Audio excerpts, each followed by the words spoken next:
કેન્દ્રીય જળશક્તિ મંત્રી સી.આર. પાટીલે સુરતના માંદરવાજા ખાતે 1312 ટેનામેન્ટ, ફાયર સ્ટેશન, નગર પ્રાથમિક શાળા તેમજ આંગણવાડી સહિતના નવીનીકરણના કામોનું ખાતમુહૂર્ત કર્યું હતું. રાજ્ય સરકારની જાહેર આવાસોના પુનઃવિકાસ યોજના અંતર્ગત માંદરવાજા ખાતે અંદાજે ₹200 કરોડના ખર્ચે રહેણાંક ટેનામેન્ટના રીડેવલપમેન્ટ સહિત 117 દુકાનો ધરાવતો શોપિંગ સેન્ટર, 40 સ્ટાફ ક્વાર્ટર્સ અને 2 ઓફિસ સહિતનું ફાયર સ્ટેશન પણ તૈયાર કરાશે. આ પ્રસંગે કેન્દ્રીય મંત્રીશ્રીએ નવું ઘર મેળવનારા તમામ પરિવારોને અભિનંદન પાઠવતા જણાવ્યું કે માંદરવાજા ટેનામેન્ટના નવીનીકરણ સાથે અનેક પરિવારોની વર્ષો જૂની સમસ્યાનો અંત આવશે.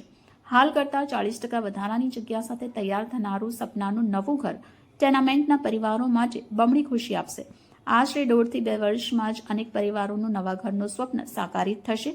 સાથે જ દરેક પરિવારને દર મહિને ₹7,000નું ભાડું મળશે, જે તેમને આર્થિક પીઠબળ આપશે. તેમજ અનેક સુવિધાઓ સાથેનું નવું મકાન ભવિષ્યમાં લાંબા સમય મજબૂત રહે તે રીતે તૈયાર કરવામાં આવશે. આ પ્રસંગે ધારાસભ્ય સંગીતાબેને જણાવ્યું કે ઘણા વર્ષોથી મુશ્કેલી ભોગવી રહેલા પરિવારોની સમસ્યાનો અંત આવ્યો છે. સરકાર, સ્થાનિક પ્રશાસનના અથાગ પ્રયત્નોથી આ પ્રોજેક્ટમાં મોટું ઘર, શોપિંગ સેન્ટર, શાળા, anganwadi, solar light, rain water harvesting, garden, drainage સુવિધા સહિતની આધુનિક સુવિધાઓથી સજ્જ ઘરો નિર્માણ પામશે.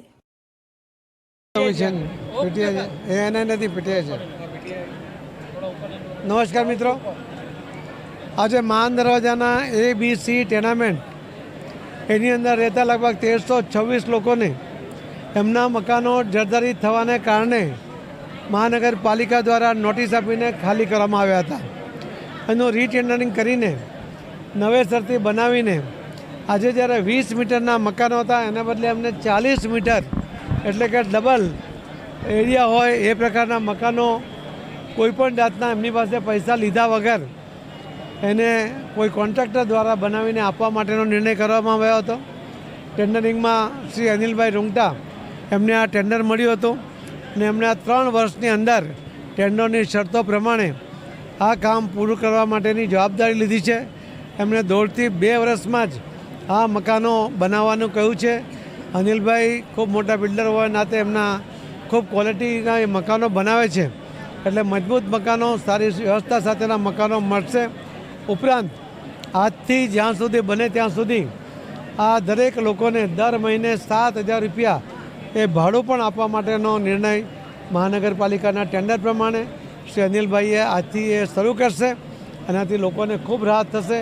ભાડું એમણે ભરવું નહીં પડે અને જલ્દીથી હતા એના કરતાં મોટા મકાનમાં, મજબૂત મકાનમાં એમને રહેવાનું મળશે. માનનીય પ્રધાનમંત્રી શ્રી નરેન્દ્ર મોદી સાહેબની આ જે યોજના છે એના કારણે આ શક્ય બન્યું છે.